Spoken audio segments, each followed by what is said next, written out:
Sir इस दुनिया में कुछ लोग ऐसे होते हैं जो जिधर से भी गुजरते हैं ना, उनके साथ पूरा का पूरा एक कारवां चलता है। मतलब वो नहीं चाहे फिर भी लोग उनके साथ आके जुड़ते चले जाते हैं। आपने भी देखा होगा कहीं पे शादी समारोह में, अपने आसपास में, किसी फंक्शन में, पार्टीज में, कि कुछ लोगों की एंट्री होते ही उस महफिल में मौजूद 95% लोग ऐसे होते हैं जो उनकी तरफ अपने आप खींचे चले आते हैं। अब पता नहीं ऐसा उनमें क्या होता है। और कुछ लोग ऐसे भी होते हैं जिनके पीछे कोई नहीं चलता, यहाँ तक कि उनके घर वाले भी नहीं। और अगर गलती से राह में चलते चलते अपनी बीवी को बोल देते हैं ना कि ए तुम मेरे पीछे चल, जो मैं कह रहा वो कर, तो उनकी बीवी का जवाब क्या होता है पता है? उनकी बीवी का जवाब होता है, हम तुम्हारे पीछे क्यों चले भाई, तू कहीं का शहंशाह है क्या जो हम तुम्हारे पीठ के पीछे वो पर्दा पकड़ पकड़ के इधर उधर घूमते रहे? तू शहंशाह है क्या कहीं का?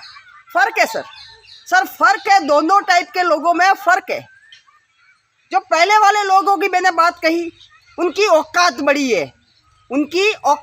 है, और जो दूसरा जिनके घर वाले भी उनके पीछे नहीं चलते ना, उसकी औकात छोटी है। सर जिंदगी में हर इंसान ये चाहता है कि उसकी औकात बड़ी हो, उसके पास पावर हो, लोग उसको इज्जत दे, सम्मान की दृष्टि से देखे, पैसा दौलत शोहरत नाम रुतबा सब कुछ सबको चाहिए। परंतु सर इन सब चीज़ों को पाने का प्रोसेस है ना, वो किसी को नहीं करना है, क्योंकि प्रोसेस कभी आसान होता ही नहीं है। प्रोसेस हमेशा मुश्किल ही होता है। और जो प्रोसेस को पार कर जाता है ना, उसकी औकात बन जाती है। और जो प्रोसेस में पीछे हट जाता है ना, उसकी औकात तो फिर आपको पता ही है, घर वाले भी इज्जत नहीं करते। सर औकात बनाइए। अगर आप चाहते हो ना कि आप भी जहाँ पर जाते हो वहाँ पे लोग आपको फॉलो करें, आपके पीछे पीछे घूमे, तो औकात बड़ी कीजिए। सर एक हलवाई होता है, वो दूध बेचता है, बढ़िया दूध बेचता है, मिठाई बेचता है, नमकीन बेचता है। एक दिन ऐसे ही बैठे बैठे उस हलवाई के दिमाग में आता है कि यार चलो ये जो दूध मैंने फ्रिज में रखा है ना, ये अभी 40 रुपये किलो में बिक रहा है, इसकी कीमत 40 रुपये है, अब इसे 400 रुपये की कीमत का बनाना है मेरे को। हलवाई का प्लान है। अब वो उस दूध को फ्रिज से निकालता है, बट्टे पे बढ़िया एक बड़ी सी कढ़ाई चढ़ाता है, बट्टे को चालू करता है, नीचे आग जलाता है, कढ़ाई को गर्म करता है, और फिर उस दूध को जो फ्रिज में इतनी देर फ्रिज में था, पकड़ के उस तपेले को उसमें उड़ेल देता है गरम गरम कढ़ाई में। अब इस प्रोसेस के दरमियान आपको क्या लगता है, दूध को मजा आ रहा है? अरे नहीं सर, आराम से बेचारा पड़ा था फ्रिज में। अरे 40 रुपये में तो बिक रहा था, परंतु उसे 400 का बनना है ना, तो उसे कढ़ाई में डाला गया। अब उसे जलाया जाएगा, अब उसे धीमी आंच पे जलाया जाएगा, और उसके अंदर का सारा पानी जलाया जाएगा। और तब भी रहम का सर, उसे तब तक खुरपे की सहायता से अच्छे से फेंटा जाएगा जब तक उसके अंदर दाना बनने की प्रक्रिया चालू ना हो जाए।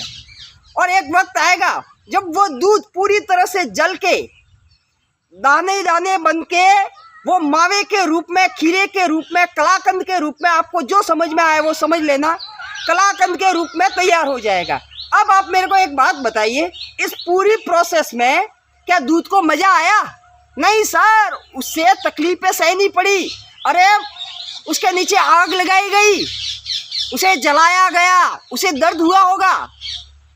अब वो दूध अगर ये कहे कि नहीं भाई मैं तो इस प्रोसेस से नहीं गुजरूंगा और बीच में ही कढ़ाई से मेरे को तो नीचे उतार दो, अगर उस हलवाई को ये कहे दूध कि भाई मेरे को तो छोड़ दो, मेरे को माफ़ कर दो, तो क्या वो कभी 400 रुपये का बन पाएगा?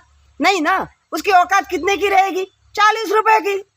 तो सर कहना सिर्फ इतना सा चाहता हूँ कि अगर ईश्वर आपको तपा रहा है ना, आपकी परीक्षा ले रहा है ना, आपको जला रहा है ना, आपके सामने नई नई प्रॉब्लम्स दे रहा है ना, आपको तकलीफें दे रहा है ना, तो सर बता देता हूँ, ऊपर वाले का प्रोग्राम है आपकी औकात बढ़ाने का। और औकात उसी की बढ़ती है जो प्रोसेस से गुजरता है। अच्छों की फट जाती है प्रोसेस में, अच्छे की फट जाती है, अच्छे बीच में से हथियार डाल देते हैं। तो सर रुकना नहीं है, डरना नहीं है। अरे प्रोसेस कितना भी खतरनाक, मुश्किल, डराने वाला, धमकाने वाला कैसा भी क्यों ना हो, कितना भी दर्द सहना पड़े, टूटना नहीं है। अपने आप को स्टेबल रखना है, खड़ा रखना है। अरे प्रोसेस पूरा हो जाएगा, और जिस दिन प्रोसेस पूरा हो गया ना सर, आपकी औकात भी बढ़ जाएगी। उस दूध की तरह जो पहले 40 रुपये में बिकता था, अब वो 400 रुपये किलो वाला मावा बन चुका है। उसके ऊपर अब वर्क भी चढ़ेगा, सब कुछ होगा, परंतु दर्द तो सहना सीखो। आपके साथ भी यही होगा। इज्जत, मान, सम्मान, अरे सब कुछ मिलेगा साहब, रुपया पैसा सब। औकात बढ़ाओ, अपनी औकात को बढ़ाओ, और जिस दिन औकात बढ़ जाएगी ना, उस दिन यही लोग आपको सैल्यूट ठोकेंगे। Thank you.